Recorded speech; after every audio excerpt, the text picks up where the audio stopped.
Queridos consocios, ¿ya?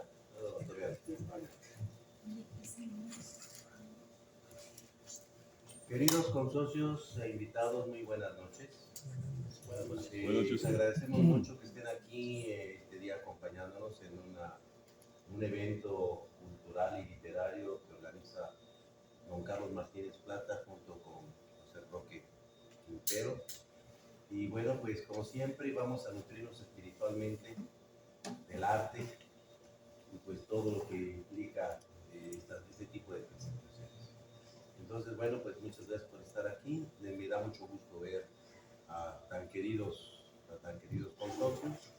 Y bueno, pues José Roque Quintero, el doctor Pepe Quintero nos va a iniciar con un trabajo sobre libros incunables. Muchas gracias, mi querido.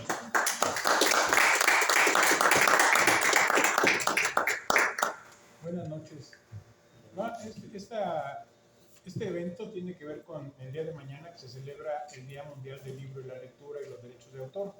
El contexto de esta celebración es que la elección del día 23 de abril como Día del Libro, de la Lectura y de los Derechos de Autor procede de la coincidencia del fallecimiento de los escritores Miguel de Cervantes, William Shakespeare e el Inca Garcilaso de la Vega en la misma fecha en el año 1616.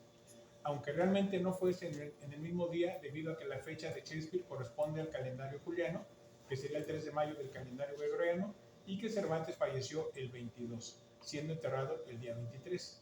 También coincide con la fecha de nacimiento de William Wordsworth en 1850 y el fallecimiento de Joseph Pla en 1981. Esta propuesta fue presentada por la Unión Internacional de Editores a la UNESCO con el objetivo de fomentar la cultura y la protección de la propiedad intelectual por medio del derecho de autor. El 15 de noviembre de 1995, la Conferencia General de la UNESCO aprobó la propuesta en París, a partir de lo cual el 23 de abril sería el Día Internacional del Libro, la Lectura y los Derechos de Autor. En todo el mundo, sobre todo en España, digamos que es el país que más libros produce en español, pues hay muchísimos eventos que tienen que ver con esto. Eventos en donde centenares de autores y editores se congregan en las cafeterías y en las plazas públicas para dar a conocer sus obras más recientes. En 2001, a iniciativa de la UNESCO, se nombró a Madrid Capital Mundial del Libro, y desde entonces, cada 23 de abril, diferentes capitales de países del mundo han ido acogiendo ese honor, realizando durante el año diferentes actividades culturales relacionadas con los libros.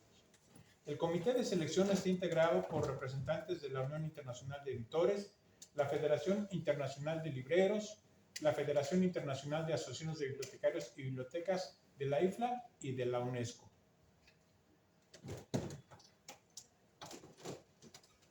Esta fecha también marca la celebración de la entrega del Premio Cervantes, el galardón dotado de 100,000 euros que será entregado por el máximo jefe del Estado español. No hay que olvidar que la función del libro sigue siendo facilitar el conocimiento y permite la comprensión del universo, que aún en nuestra época actual existen más de 800 millones de personas que no leen ni escriben y que 2/3 de ellas son mujeres, que la lectura es uno de los derechos fundamentales del hombre. Y que obviamente ante este avallacimiento tecnológico que tenemos, los nuevos formatos de los libros, el respeto al derecho de los autores es fundamental y que el libro sigue siendo un instrumento para la paz entre las culturas. El día de hoy, la académica Alicia Albornoz nos ha hecho el favor de traer de su colección particular algunos libros históricos que después vamos a tener la oportunidad de ver. Aquí están. Estos libros, aunque tienen las características de los incunables, no son incunables, y ahorita vamos a ver por qué, sobre todo por la datación. Entonces, me das favor de cambiarla. Va a ser una pequeña presentación sobre los libros, después podrán verlos, observarlos para ver estas características, y después iniciaremos con la lectura en atril, que es una técnica también que hemos dejado muy de lado, pero que ahora a partir de la autoría de Carlos Martínez Plata estamos poniendo en juego otra vez con la lectura de textos clásicos sobre todo. Gracias.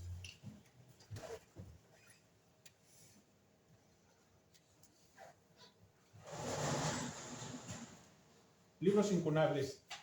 El vocablo incunable proviene del latín incunabula, que significa en la cuna. Su definición es un libro impreso durante el siglo XV en el inicio de la imprenta.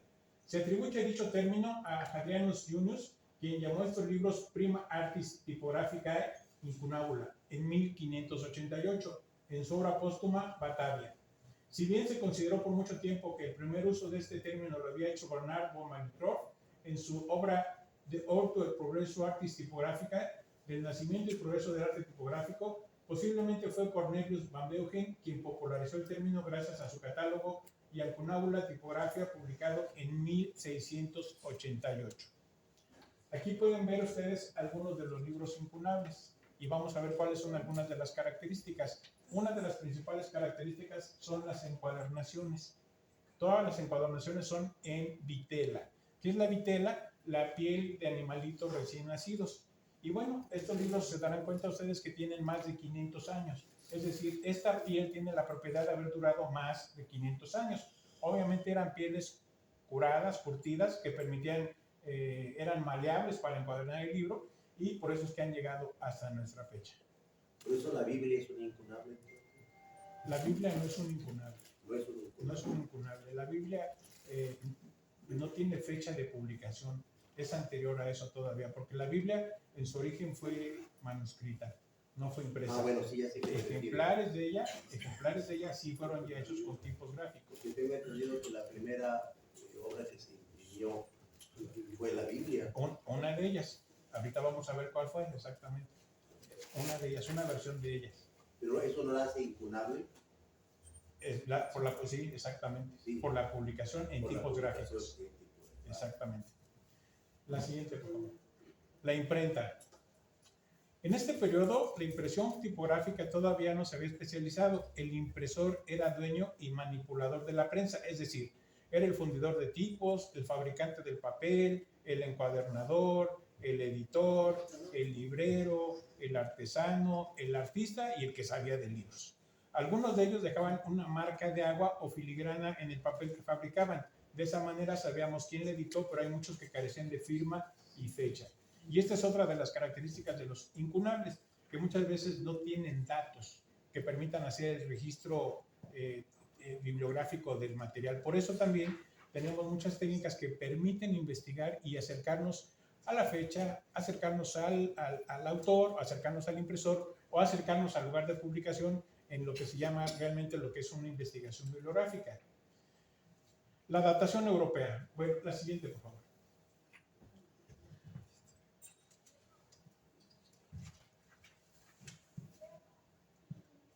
Hoy en día, estudios científicos que analizan los tipos de fundición utilizados han ayudado a catalogar la mayoría de las ediciones existentes. Estas ediciones son documentos históricos que por primera vez pusieron la cultura al alcance de todos.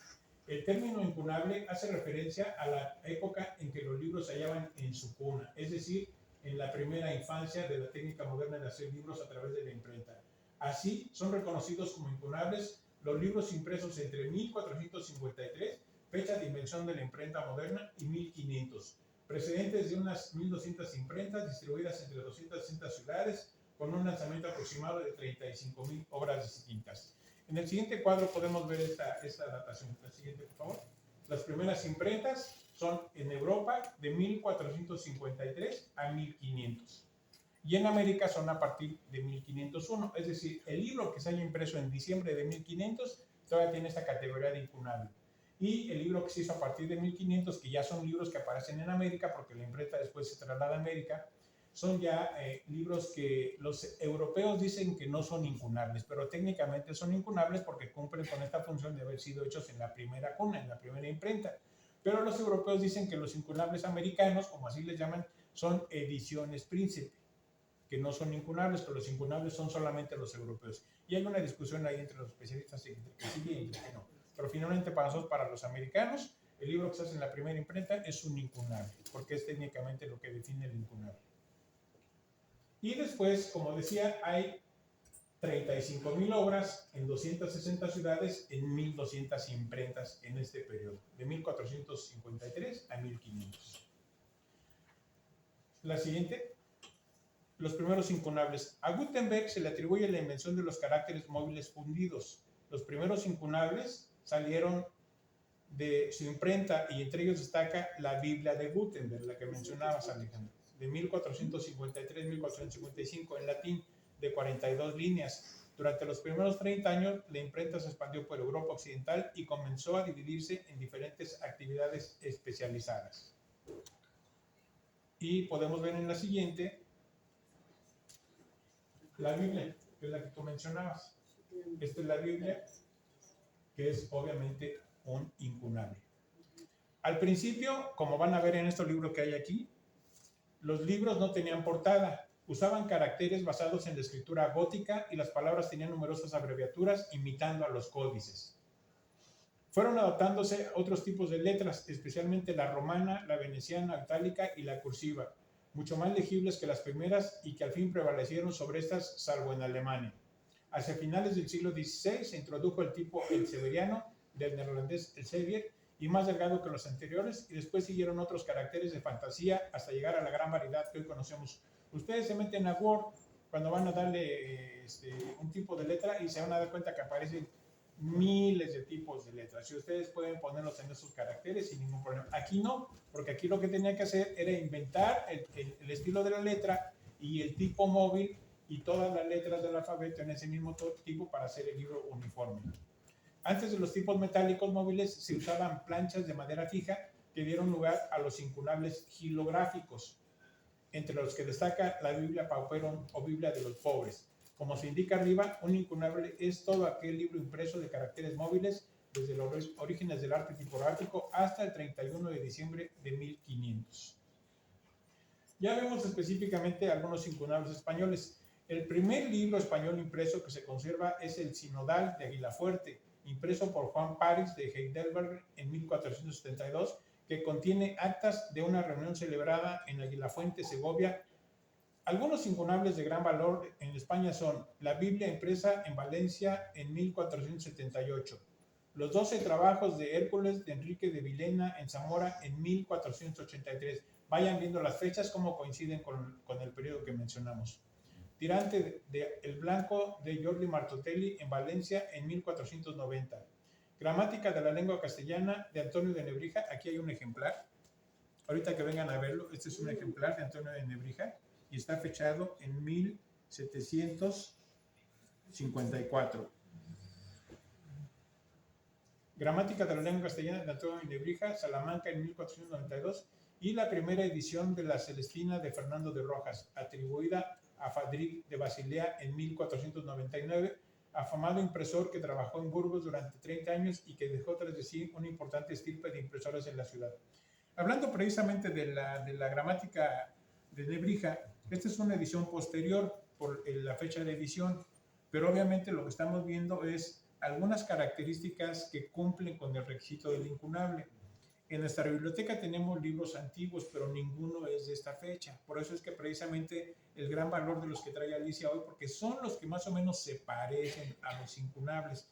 Al final vamos a ver dónde hay incunables y en qué cantidad hay, pero van a ver más o menos cuáles son las características de ellos. Entre las ediciones más importantes de incunables se encuentran las de Gutenberg, Nicolás Jensen, William Caxton y Aldo Manuncio.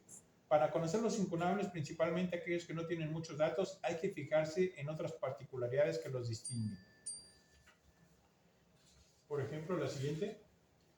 Falta de título en hoja separada al principio de la obra. Es decir, eran libros que no son como los de hoy, que tienen una cubierta y una portada. Y en la portada pues aparece el autor, el título y el pie de imprenta, el lugar donde se hizo y la fecha. Esos libros no, directamente aparecía la información en la primera página. Pues en 1479 fue que se empezó a imprimir el título de la obra en una hoja sola. La falta de letras iniciales, porque los impresores de esa época dejaban un hueco al principiar una obra o capítulo que los iluminadores llenaban después poniendo hermosas iniciales adornadas de arabescos de oro, plata y colores. Estos ornamentos eran generalmente finos y muy variados de color. ¿Cuál era la ventaja de estas letras capitulares? Que en la letra capitular podrían contar la historia completa del capítulo en imágenes. Y estas letras capitulares eran adornadas con metales y con colores de las flores y de las plantas, porque hay que recordar que todavía no existían las tintas como las conocemos ahora, o no tenían la aplicación en la industria editorial como la conocemos ahora, sino que la hacían con elementos naturales, igual como se hacía con los códices americanos, en donde se escribía y se tallaban las figuras con minerales y con plantas, igual le hacían ellos con estas letras capitulares. Las pocas divisiones que tenía el texto o contenido de la obra, pues la materia era corrida y compacta, sin títulos y separación de capítulos o párrafos. Escribían de corrido y en columnas. Entonces no hay separación de capítulos, no hay separación de partes, de apartados, de negritas, de como conocemos ahora, de sangrías, de todo eso, eran corriditos. La falta de signos de puntuación, porque se usaban tan solo los dos puntos y el punto final. Este último a veces cuadrado, otras veces redondo y otras veces en forma de estrella. La poca igualdad y grueso de los caracteres, defecto que se observa visiblemente en algunas ediciones, y ahorita lo van a ver ustedes aquí cuando lo estén observando.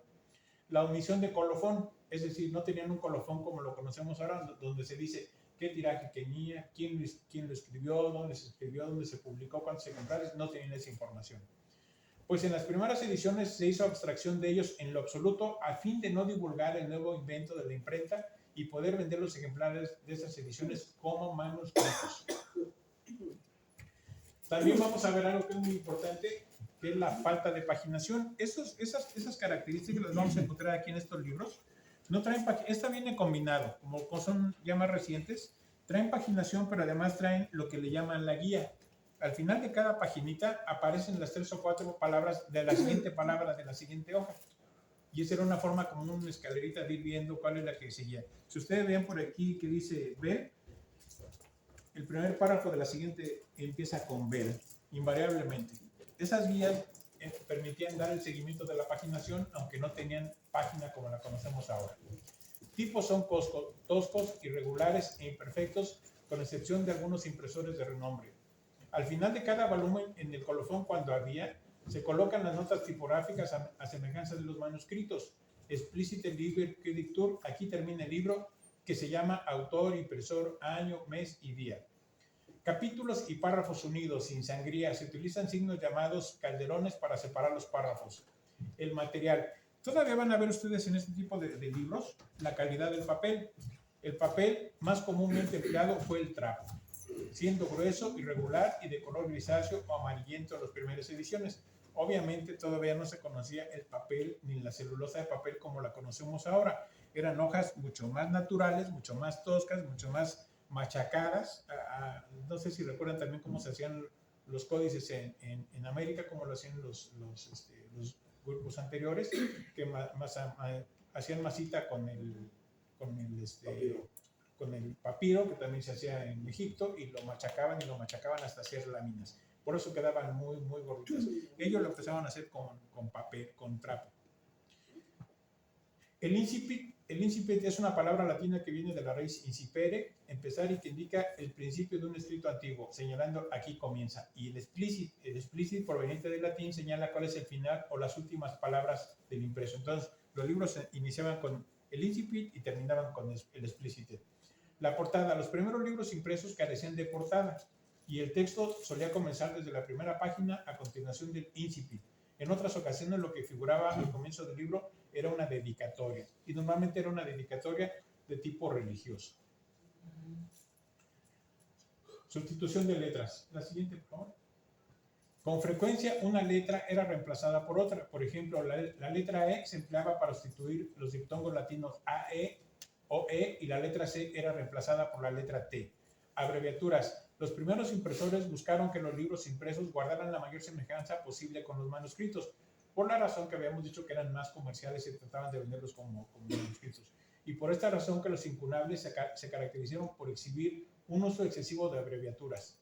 Márgenes. La amplitud de los márgenes permitía la escritura de apostillas, las notas al margen. Aquí están algunas de las notas que se podían hacer al margen. Tenían márgenes muy amplios que les permitían hacer dibujitos, señalamientos, y es una de las características de los libros incunables, que casi la mayoría están, algo que en las bibliotecas no permitimos actualmente, rayados. Todo el mundo hacía sus observaciones ahí, hacía comentarios y hacía textos ahí sobre eso. Y esa es una parte muy importante de investigar un incunable, porque uno puede ver ahí quiénes escribieron ahí y dejaron ideas sobre lo que se decía ahí.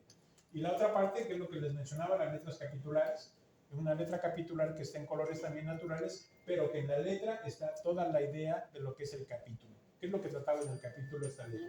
Y por eso eran muy importantes en los incunables. Columnas, como vimos en la vez anterior. Por lo general, en los primeros impresos, la modalidad típica fue a 2 columnas, cuyo número de líneas variaba según el tamaño del libro. La siguiente, por favor. Registro. El registro o registrum, ubicado al final del último folio o página, consistía en una lista de las primeras letras o palabras de cada uno de los cuadernillos que integraban la obra. Es lo que les mencionaba ahorita. Ahorita cuando los puedan ver, van a ver el registro al final de la página y al inicio de la siguiente. Colofón. El colofón indicaba el autor, títulos del libro, lugar de elaboración, el impresor, fecha y en algunas ocasiones una frase de acción de gracias a Dios. Marca del impresor. Las marcas, letras, signos o símbolos que identificaban al impresor se colocaban al final de los libros y podían variar en tamaño, color y diseño. Tamaño. Los primeros incunables eran de gran formato. Encuadernación. El material empleado al principio fue el pergamino. A principios del siglo XVI, cuando en la Europa renacentista se perfeccionaban las técnicas de impresión, sucedió algo muy notable. En Alcalá de Henares apareció en 1516 la primera edición de las Décadas del Nuevo Mundo, de Pedro Martín de Angleria. En ellas, el cronista italo-español descubre lo que fue el encuentro de los españoles con los libros americanos, los llamados amosli, de la gente de habla náhuatl. A través de este sencillo relato es posible reconstruir el momento histórico en que se encontraban hombres de dos culturas, ambos poseedores de un mismo instrumento de comunicación, el libro. En medio de tantos rasgos culturales radicalmente diferentes y técnicamente asimétricos, el libro fue un punto de encuentro y de admiración entre españoles y mesoamericanos. Es posible pensar que esta admiración favoreció a la coexistencia de una doble forma de escritura en el nuevo orden novohispano, la formada con pinturas y glifos y la alfabética, ambas con gran fuerza cultural en sus respectivos contextos, y más tarde la tradición y la novedad se complementaron para el enriquecimiento mutuamente de las dos culturas. La imprenta en la Nueva España. La siguiente, por favor. En este contexto, muy pronto la imprenta fue introducida en la Nueva España. Fray Juan de Zumárraga y el virrey Antonio de Mendoza decidieron instalar una imprenta en la Ciudad de México, conscientes de la importancia cultural de la capital del Imperio Mexica. En Europa, cada ciudad que tiene una imprenta era reconocida como una gran ciudad, entonces dijeron, ¿cómo es posible que en la Nueva España no haya una imprenta? Vamos a llevarla. En 1539, el impresor Juan Combremberg envió a su cajista, el italiano Juan Pablos, a establecer la primera imprenta en la Ciudad de México. Ese mismo año, por mandato del obispo Zumárraga, se editó el primer libro impreso en América, la breve y más compendiosa doctrina cristiana en lengua mexicana y castellana. Del siglo XVI han llegado a nuestros días aproximadamente 130 títulos de libros. De ellos, una buena cantidad se refiere a lenguas indígenas. En 1558 le fueron retirados los derechos que le permitía ser el único impresor y en el siglo XVI se establecieron en la Nueva España 11 imprentas más, entre las que sobresalen las de Pedro Bally en 1574-1608, la del francés de Rouen Pedro Charte de 1562 a 1592, que sobresalía por la calidad de sus impresos, y Antonio de Espinosa 1558-1536, que editó el Misale Romano. Aquí surge una de las principales discusiones que ya las había mencionado. Si estos libros que técnicamente se elaboran en las primeras imprentas se les llama incunables por parte de los escritores y editores americanos, no así por los europeos, que no lo reconocen como incunables, sino como ediciones príncipe o incunables americanos. La siguiente, por favor. El contenido de los libros mexicanos del siglo XVI, hoy considerados como incunables americanos, es variada, pero abundan los temas de religión, medicina, cedularios, música, aritmética, tratados de filosofía y teología, y algunos muy específicos tales como la relación del espantable terremoto de Guatemala, los diálogos latinos de Cervantes de Salazar, los secretos maravillosos de las Indias del Dr. Juan de Cárdenas, o la instrucción náutica de los diálogos militares de Diego García de Palacios. En México se logró codificar y llevar a la letra impresa un buen número de lenguas del enorme universo lingüístico americano, hecho que dio inicio a un enriquecimiento de la lingüística y a la filología mundial.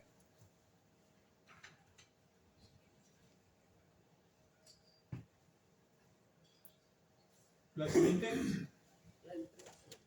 ya es una de las últimas.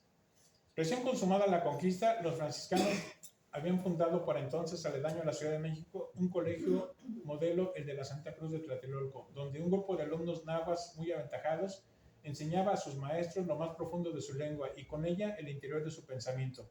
En Tlatelolco laboró Fray Alonso de Molina, autor del primer diccionario de una lengua de América, el vocabulario de la lengua castellana y mexicana, editado en 1555, Este texto marca el comienzo de la lexicografía del Nuevo Mundo.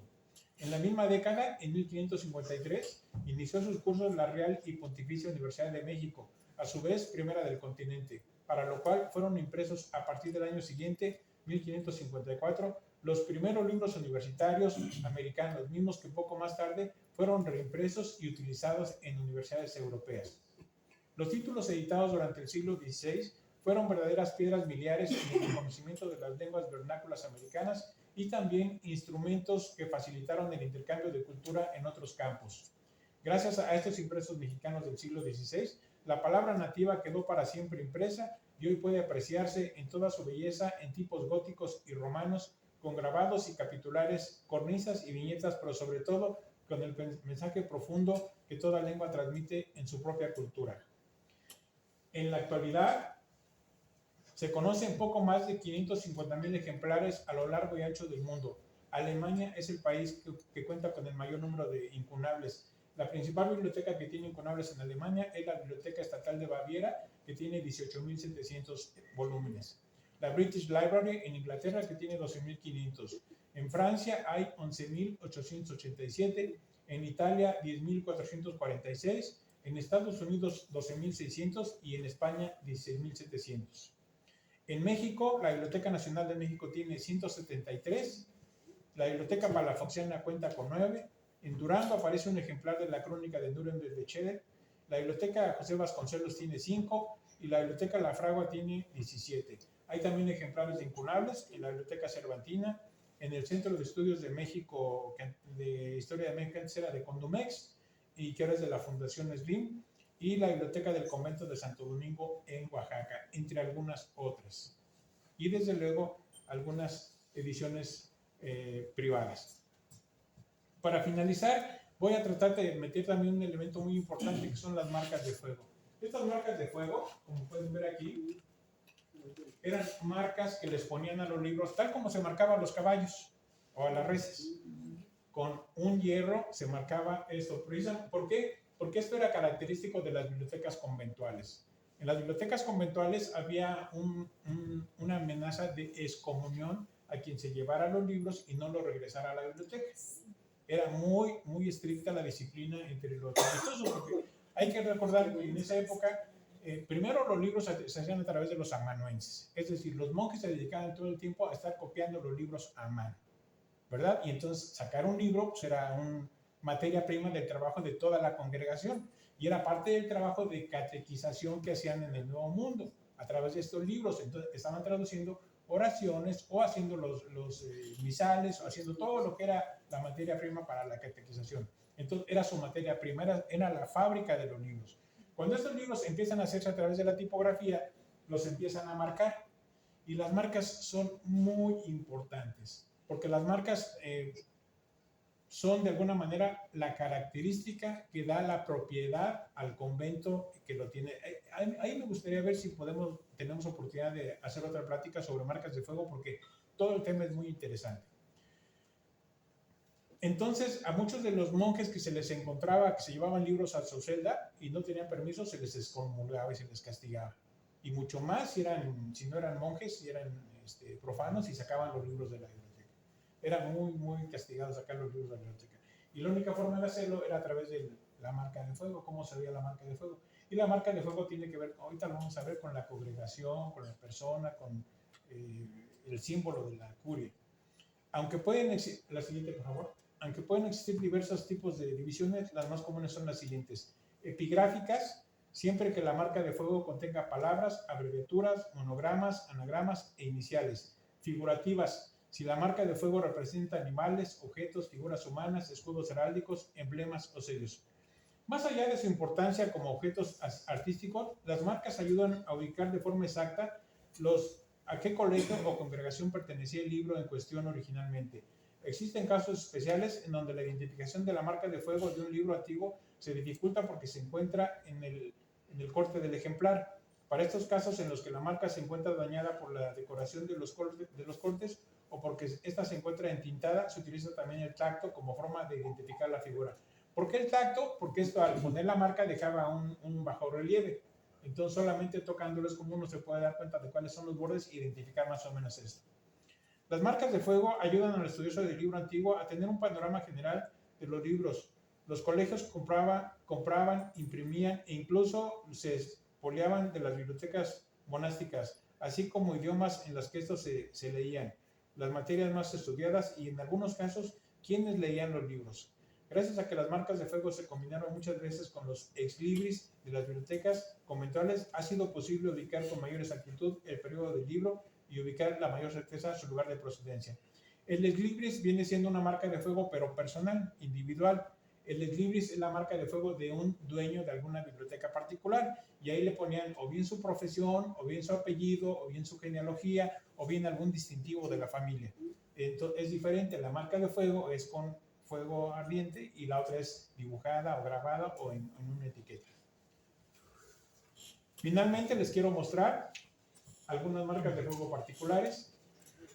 Aunque la gran mayoría de los colegios religiosos de la Nueva España utilizaron las marcas de fuego para conocer sus propiedades bibliográficas, existen ejemplos del uso de estos sistemas de bibliotecas particulares que, aunque pocas, pues solo se reconocen a 3 personas que lo usaron. Abren la posibilidad de un uso más generalizado y la poca evidencia a causa de las pérdidas bibliográficas.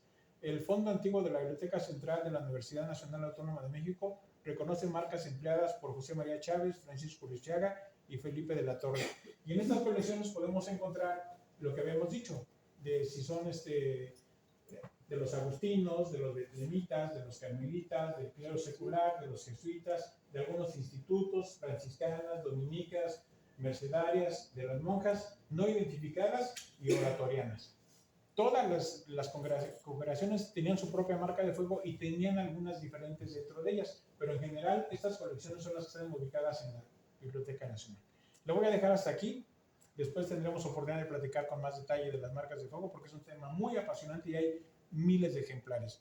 Aquí en México, la Biblioteca de la Sociedad Mexicana de Geografía y Estadística tiene una colección de 170 libros con marcas de fuego de su fondo reservado y ahí tenemos algunos ejemplares que podemos ver después.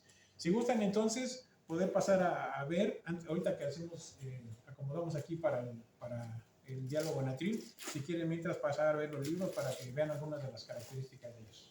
De la Sociedad Mexicana de Geografía y Estadística de su fondo reservado, ¿algunos deben ser impugnados? No, ninguno. El libro más antiguo es un libro de 1613, que es de un padre de la iglesia. Es el más antiguo. Es el más antiguo. Pero sí había manuscritos. Había un manuscrito en lengua chochona, original. Era el único manuscrito que había en esa lengua ya desaparecida, de 1000 páginas o de 1000 hojas. ¿Y sigue allí? No sé. Yo todavía lo vi. Yo todavía lo vi. Y estaba también el portulano miniado. Claro. El portulano, como muchos de estos libros no tienen fecha, el portulano miniado era un mapamundi con los mapas de los lugares que hasta ese momento se habían descubierto. Y por ejemplo, la República Mexicana aparece sin Yucatán y aparece con Baja California como una isla. Y aparecen algunas de las ciudades que ya estaban reconocidas en el mundo. Se llama portulano porque las distancias que se miden ahí son por triángulos que distinguen los principales puertos del mundo. Por eso se llama portulano. Y entonces ahí, por las ciudades que aparecen, es como más o menos pensamos que era un libro como de 1600, aproximado a 1600, y por lo tanto es que puede ser impunable. Era el otro que yo conocía como impunable. Muy bien, gracias. Si quieren pasar a verlos en lo que cambiamos aquí los atriles. Muchas gracias.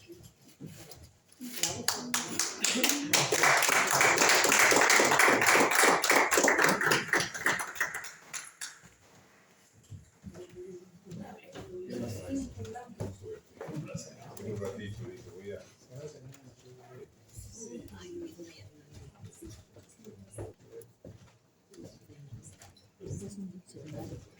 Sí. Se lo dio.